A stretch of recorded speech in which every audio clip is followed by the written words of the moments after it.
ariko ese ibi bintu by'inifomo kuki Imana itavuga iti noneho yenda uwa gatanu wo kwitegura da basi aha rero ko bari gufata hagira n'abandi noneho bitegura kugira ngo bajye gufata ubwo kwezwa basi cyangwa se wo kwezwa aka kantu ndagashyira no mu mubiri ariko gatumye iterambere riba rike ryaba iryo mu mwuka cyangwa mu mubiri kimwe mu bintu bituma iterambere ry'abanyafurika riba rito bagira umwuka wo kwiganana bamo amazi akereta abantu babaye ibinyabibiri neza barashaka kubamo ibinyabibiri ubu umurokore n'umukirisitu ntabwo bikunda wapfa ahubwo sinzi impamvu mutararwara depresiyo cyangwa za hypertension ibi bintu bitera pressure kuba uri umuntu umwe ugakora ibintu bibiri ugakorera Imana ugakorera na Satani ukora ibintu byinshi ahubwo ni umutima ufite ntituzi ikintu ukozemo ubanza umutima ukoze mu maferabeto uya muri plastique ni kweduka nawe ferabeto burasa hanyuma uramubona ari harayikaragamya ahambana ati mukandi kanyuka nagiye guhamba ubusugi bwe mu kabari welcome abantu mwese muri hano kuri Eva Mama Lionel mbahaye ikaze mbifurije kugubwa neza mbifurije amahoro y'Imana mbifurije umugisha w'Imana mbifurije guhirwa mbifurije kubyo mugerageza gukora byose mubona umugisha w'Imana uraho neza mubye muraho cyane amahoro y'Imana nabane nawe namwe kandi muyahorane nkuko bisanzwe iteka n'ubu n'iteka ryose amen ndashima Imana cyane ko ngarutse mu kiganiro namwe kandi nshimira abantu icyubushize bakirebye nizere ko bagikuyemo inama n'impuguro ndetse nyinshi cyane hagati aho rero ikintu nifuza cyane ko uyu munsi turi buze kuganiraho ni ikintu cy'imbaraga kandi abantu benshi bategeranyije amatsiko yo kuba twagerageza byibuze kuba twavuga ngo iki kintu abantu bari bazi kugikurikira neza mpereye mu majyepfo ikibabara ntacyo bitwaye niba ari no kumuterekera nyine tubaterekere nta muzimu haba nasize mbimenaguye Imana ishimwe reka nkurikizeho iburasirazuba iburengerazuba amajyaruguru umujyi wa Kigali nta gatatu y'abadiaspora abantu mwese mwakoze subscribe hano 3500 ndi kumundeba imbere yanjye Imana ibahumugisha kandi bishimire ibahe kwa mu gihugu cy'Uwiteka Imana yanyu bahe basetsi banezeze nyabona mujye muza nkuko mwakoze subscribe niba urebye kino kiganiro ibiganiro byose bigiye kujya bitambuka kuri channel nujye ubikurikirana ndabizi yuko uzahabwamo n'umugisha kuko ntabwo hano tuvuga ibijyanye no n'itabi n'ubusa ahubwo hano tuba turi kuvuga ijambo ry'Imana kandi ribohora hanyuma uyu munsi wa none ndifuza yuko tuza kuganira ku kintu cyitwa inkoramutima y'Imana ese umuntu ashobora kugera igihe akaba inkoramutima y'Imana ku buryo na hahandi umukristo ajya agera ijwi ry'Imana rikabura rikaba ingume ariko waba akivugana n'Imana yego nagusaba rero tugatangira ikiganiro ukaza kudufasha muri iki kiganiro ukatubwira kugira ngo umuntu abe inkoramutima y'Imana bigenda gute biba yego katubanze twiragize Imana yego murakoze cyane turagushimiye uhoraho umwami w'amaboko ntawe uhwanye nawe uri Imana inesha itanarwanye wanavuga gutya rimwe gusa ibintu bigakoreka n'umwuka wawe yohereje urarwana ibintu bikanesheka turagushimira ibyo turabikubahira kandi tugenda dushyigikiwe uyu mwanya tugezemo no gusengera abantu bakurikira ibiganiro biri hano kuboko kwawe kube kuri bo kandi igitinyiro cy'umwana bwawe kibe kuri ku byabo ndetse n'ababo ngushimiye kubana natwe dutangira kugera dusoza kandi ugakurikirana ijambo ryawe mu mitima y'abantu baryakiriye mu izina rya Yesu amen and amen amen amen umuntu yaba inkoramutima ryari yaba inkoramutima gute ese birashoboka ku buryo Imana nyine buri ntambwe yose umuntu akayiterana n'Imana yego kugeza ubwo umuntu akizwa akagera mu rwego rwo kuba inkoramutima kandi aba bantu munkurikire neza uzi ko ushobora kuba inkoramutima y'Imana utarabatizwa no mu mazi menshi ukigira umubatizo ugakizwa neza ukizwa neza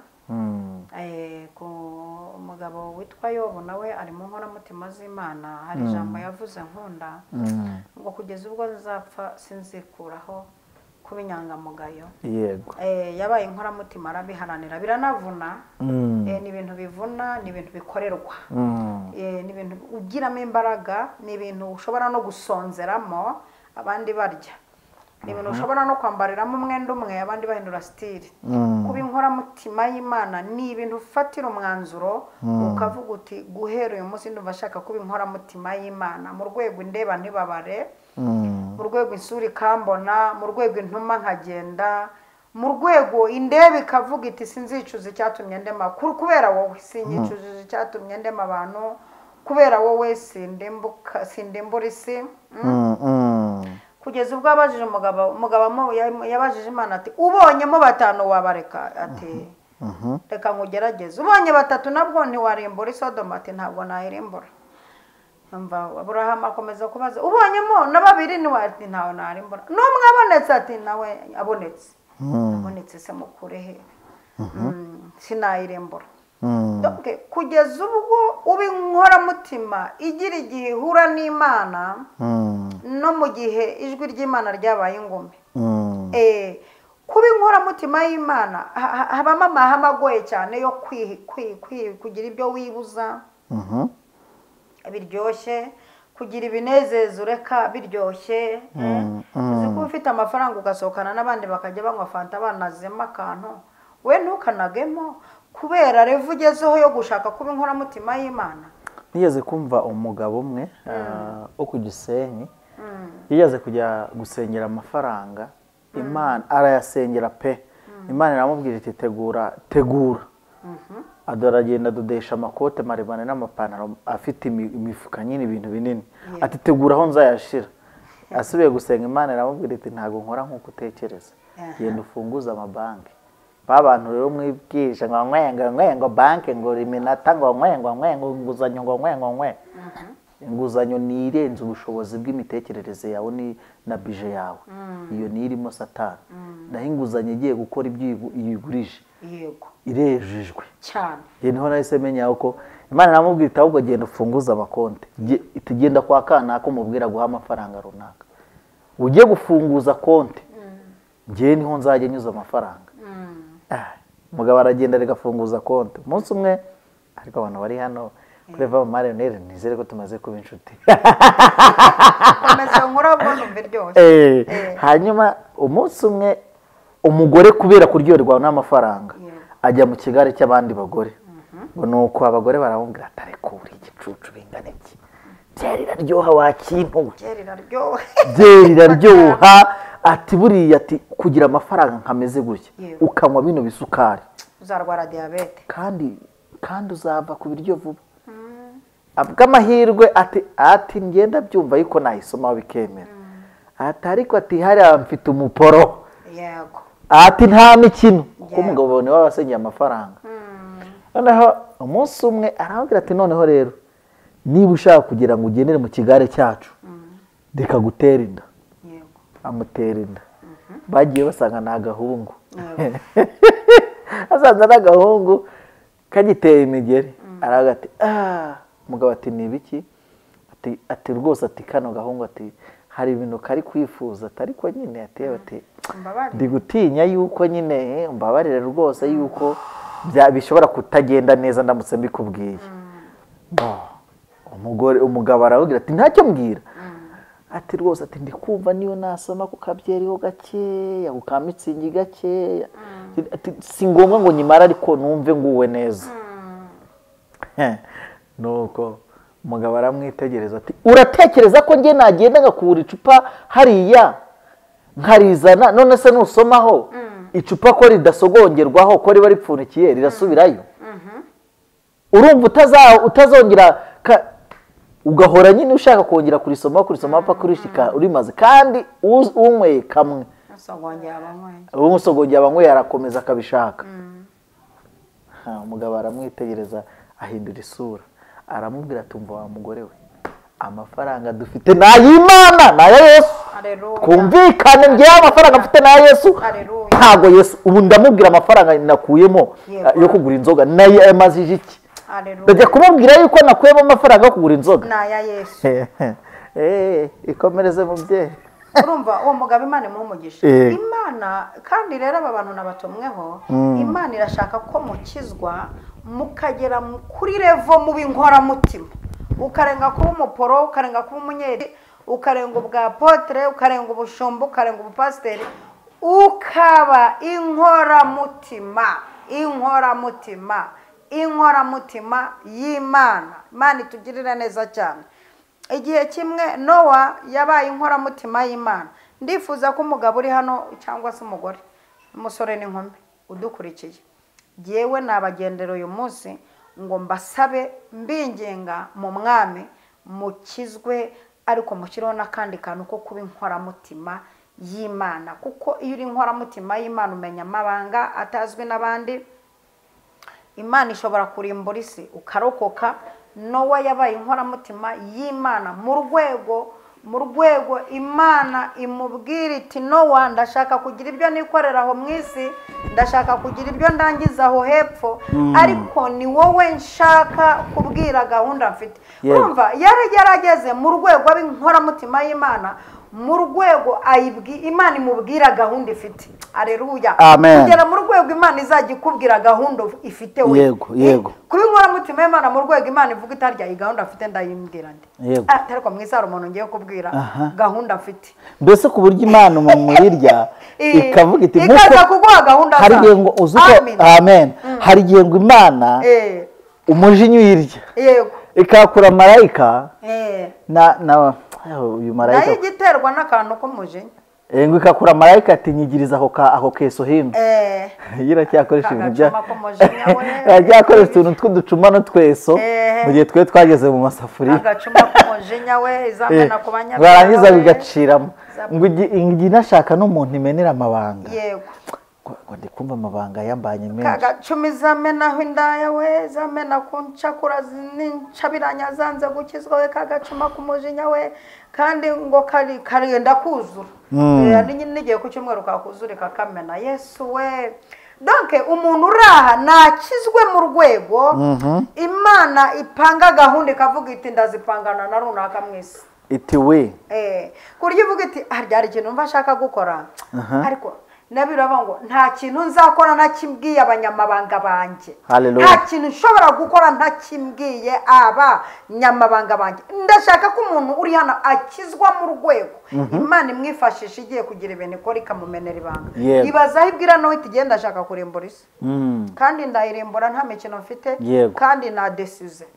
wowe hita ufata akazi ko kubaza igiti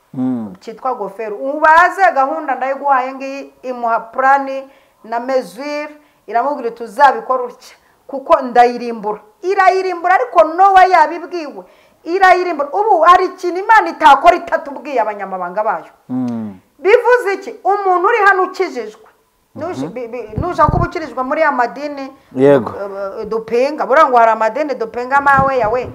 hari amadini yiyemera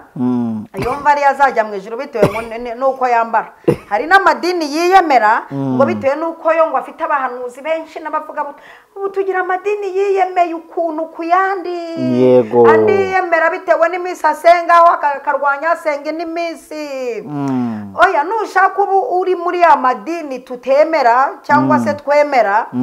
zamuka mu rwego urenga imitekerereze y'idini uzamuka urenga imiririmbire uzamuka urenge ugeze aho ugira titire yo kuba inkoramutima y'Imana mu rwego Imana ijya gukorana bije y'ibyo izakorera abantu bayikavuga iti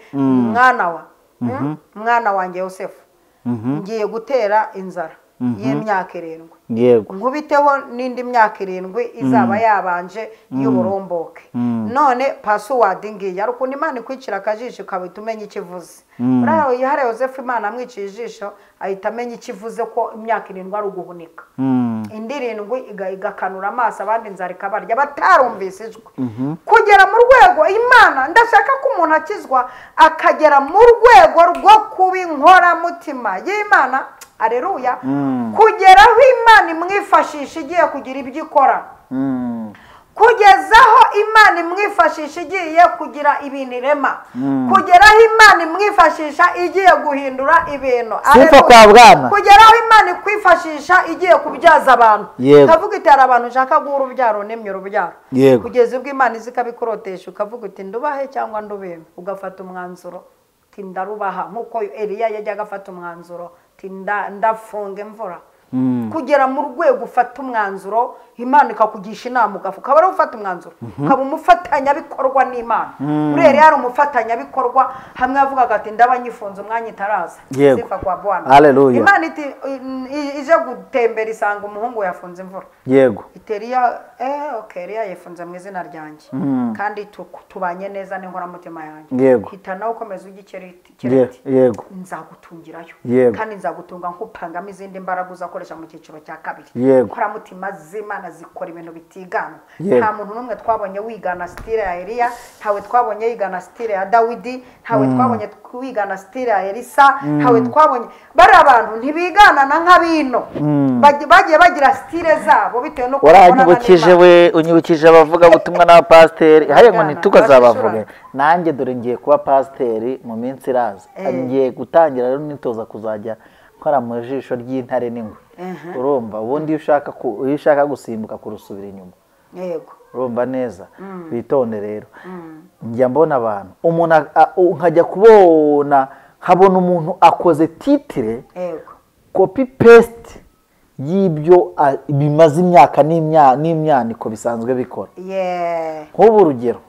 urugero reka mpere hano iwacu. Nk'ubu ufite ukwezi ko gufata. Yego. Umuntu akagira ngo wa gatanu wo gufata. Ese ibi bintu by'inifomu kuki Imana itavuga iti noneho yenda uwa gatanu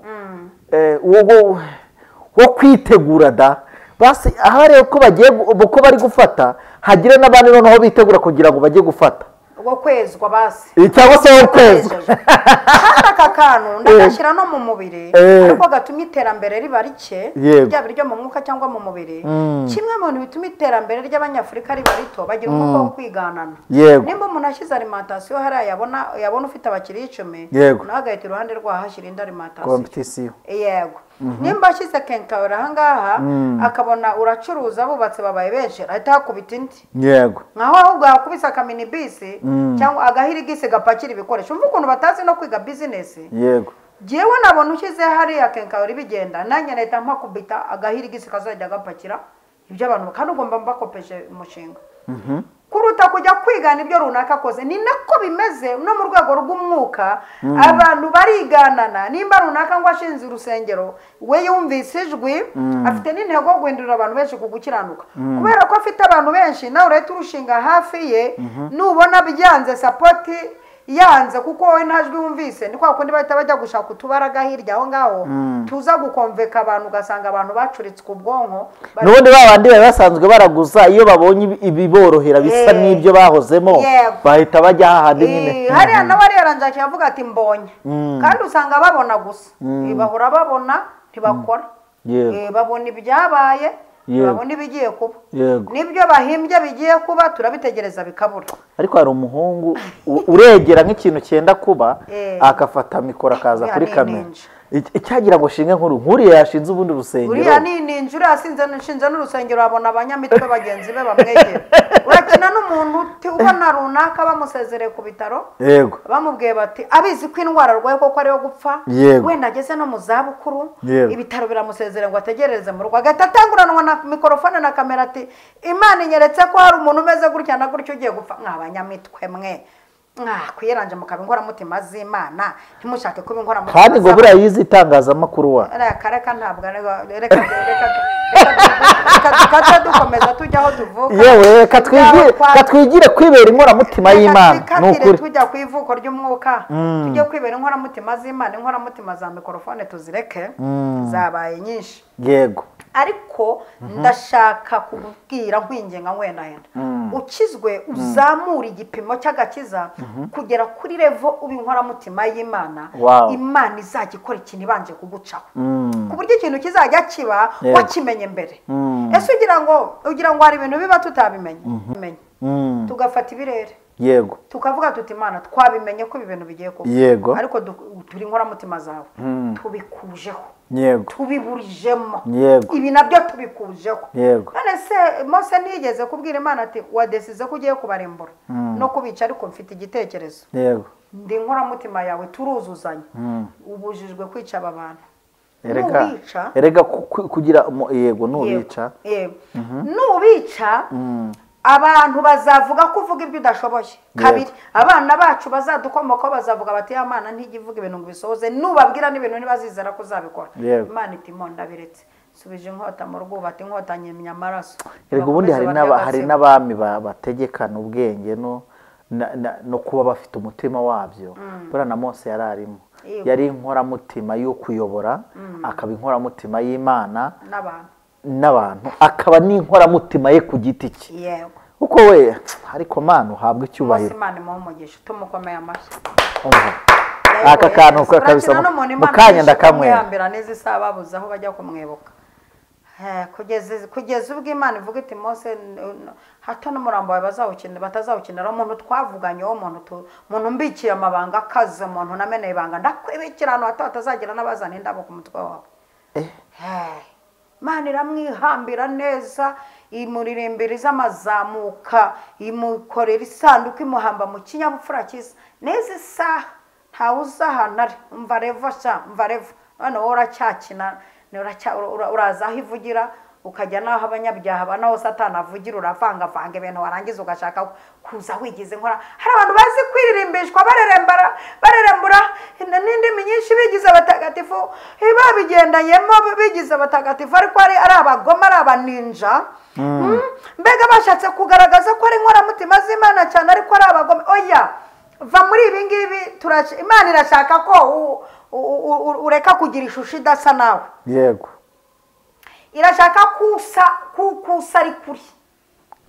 kusa ari kuri ukusa aba ari kuri urasa n'umurokore ariko nturiwe kera hari abahanzi bajyaga baririmba ibyo ubona amanywa nijoro bikubere nk'isomo ryo mu buzima mbese ibyo ubona amanywa nijoro bikubere nk'isomo ryo mu buzima ukusa aba ari kuri wikwishe ngo umugabo wavuze ngo mwumve ibyo mvuga ariko nawe ndamunenze ngo nimurebe ibyo nkora twumva ibyo vuga nkande suri radiyo nimurebe ibyo nkora ariko nawe ngo uravuze nyine urumva ni wa wundi Bibiliya ivuga yuko ari ibyapa biyobora abagenzi cyane ikivugo cy'umuntu w'umugabo ngo bumve ibyo mvuga ariyo wivuga uti murebe ibyo arega umugabo n'ufite urugo aho buriya ni umuntu iriya ni inkungu ni umuhungu ariko nawe ntumurenganye ni umuhungu yabyaye se ibyo mvuga nimurebe ibyo nkora kuwaye ni uko nyine hari n'abarokore bashaka ko twumva indirimbo baririmba ariko ntiturebe ibyo bakora mu marogi hari n'abapasiteri bashaka kumva ngo twumve ubuhanuzi bahanura na za faya n'ibikabyo ariko ntiturebe ibyo bakora hirya mu biro mwebwe murashaka ko twumva ibyo muvuga ariko ibyo mukora ntitubiceceke ase buriya bishoboka bite ntabwo byavamo mu inkoramutima z'Imana mumese kamwe muri iyi minsi Imana irashaka ko abantu bamesa kamwe mwivanga ibyera n'ibyirabura wishaka guhinga mu murima wo kwa Satani ngo uze gusarura mu kwa Mana kuno hitamo hari n'ibintu bidahuza Bibiliya yaravuze ngo mbese ngo mu isoko imwe havamo amazi akereta abantu babaye ibinyabibiri neza barashaka kubamo ibinyabibiri ubu umurokore n'umukirisitu ntabwo bikunda wapfa ahubwo sinzi impamvu mutararwara depression cyangwa za hypertension ibi bintu bitera pressure kuba uri umuntu umwe ugakora ibintu bibiri ugakorera Imana ugakorana na Satani ukora ibintu byinshi ahubwo ni umutima ufite ntituzi ikintu ukoze mubanza umutima ukoze mu maferabeto uya muri plastique ni kweduka nawe ferabeto buriya hanyuma uramubona ari harayikaragamya wahamba nati mukandi kanyuka nagiye guhamba ubusugi bwe mu kabari ibintu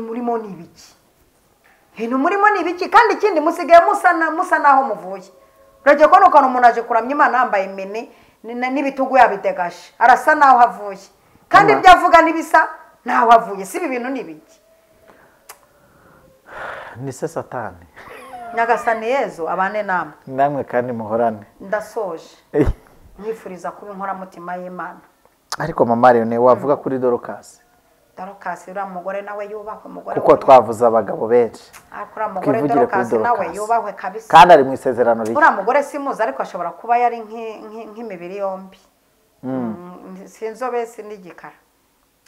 ntabyibushye ntanananutse si muremure si na mugufi yararinganiye ni nkanjye yari afite n'agashinya k'umukara afite taye nk'iyanjye biragaragara kuko yakoraga ibintu bituma aseka ariko zuko ari byo we abantu bafite mu kanwa hameze nka ntoza nyine igisiga ku byo cyane izo shinya nawe uzanye ako kantu butambitsemo k'amashinya uzakavuga ubutaha kuko se wumvise ko ntayigira hari inyigisho yigeze kuvuga ngo ariko ndanayihisha si ngombwa kwereka abantu bose umugabo wanjye niwe uyizi hanyuma ako kari kanyuzemo reka twivugire kuri uno mumere yego mumere yubahwe kabisa nawe mukomeye amashyi umva turakunywereye mudamu w'Iyopa turakunywereye pe n'umugore w'Iyopa n'ibirimba ningera mu ijoro nkasanga hari nk'ahantu banywa kamwe tuzatemberana mugurire nk'akantu karyoshye banywa kamwe akavuze kamwe saka bamwicupa kandi gafungura imbara ka yawurute akantu kuvuga ko tubasha buri muntu anywa akabasha akakita uko ashaka uyu mudamu rero uyu mudamu wakabyara agira gutya akora imirimo agere mu rwego rw'inkoramutima y'Imana mu rwego Imana itatuma apfa ab'inkoramutima y'Imana bohera abantu imipira bohera abantu byo ingofero bohera ibiganza bye bitange ageze mu rwego rwara apfuye impaka ziraba bati no dore sha inkoramutima y'Imana ipfuye haba impaka avuga bati mbere kugira ngo dufate umwanzuro kujya kugura isanduku no kwishyura irembe representa regara abanza hagere Petero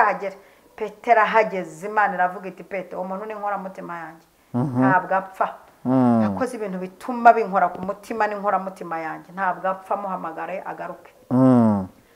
gerageza kuba inkoramutima y'Imana mu rwego urimo ni ushaka kuba umukene no kuba inkoramutima y'Imana ukennye birashoboka kuba inkoramutima y'Imana ukize birashoboka hari n'abakirenga yabanze kuba inkoramutima z'Imana mwarabonye ubutunzi bubibafashamo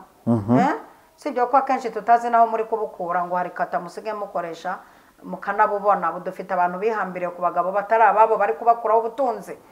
dufite abantu bataye ingo zabo bajya mu zindi bagiye kuzisahura zisiha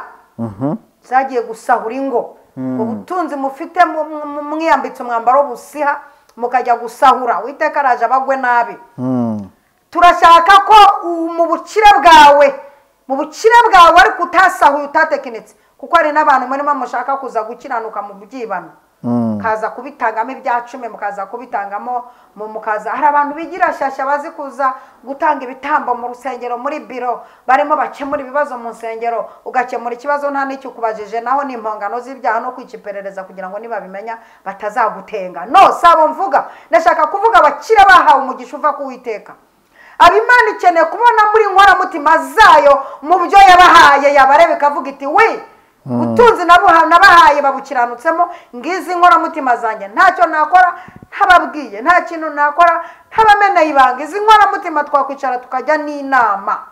gera mu rwego ujya n'Imana haleluya gera mu rwego w'inkoramutima y'Imana mu rwego ikokereza agatsima n'agacumi kakoherereza munsi y'igiti cy'umurotemu haleluya mu rwego kaba kagiye gushira reka tuvuga rero ku bagore yego gera mu rwego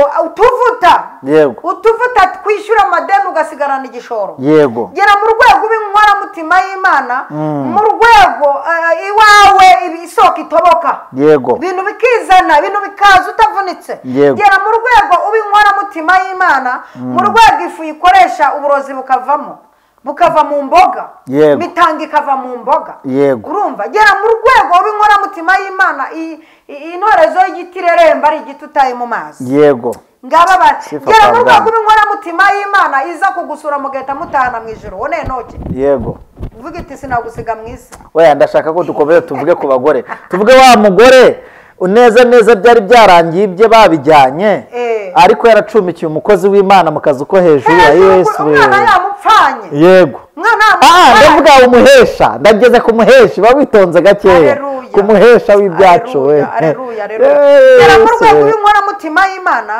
mu rwego uvuga uti ndacumbikira uyu muntu aka gafu niko gasigaye ndakamuha yego ndakamuha ariko mu rwego rw'uko n'uyu muntu ncumbike nawe mbona atoroshye ari inkoramutima y'Imana aransiga hari ibintu ari bunsige ku buryo umwami azanyumva igihe bazaba yazajya mvuga rikijya nzasigara njye uvuga amakuru we Yesu we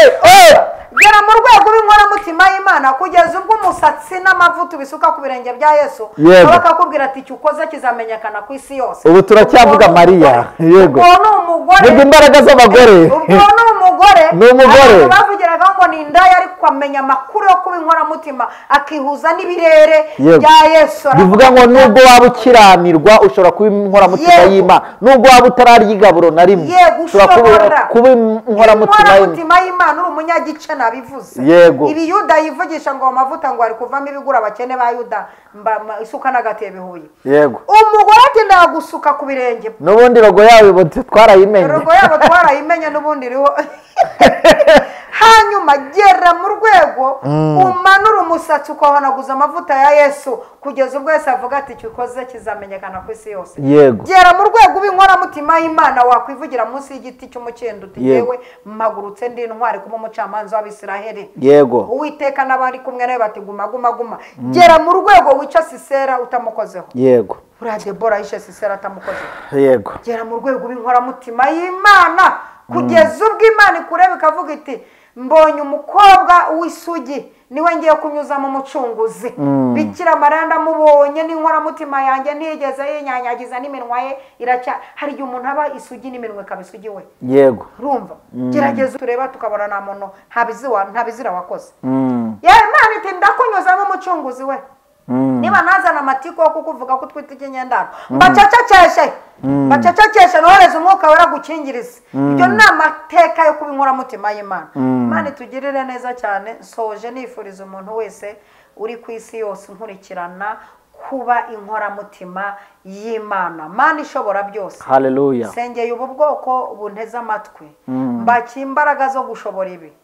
Kuba inkoramutima yawe ku manywa na nijoro. Kuba inkoramutima yawe aho bareba naho batareba. Kuba inkoramutima yawe kure no hafi. Kuba inkoramutima yawe bari mu murimo batari no mu murimo. Mbibasabiye nizeye mu izina rya Data wa twese Umwana n'Umwuka wera. Amen.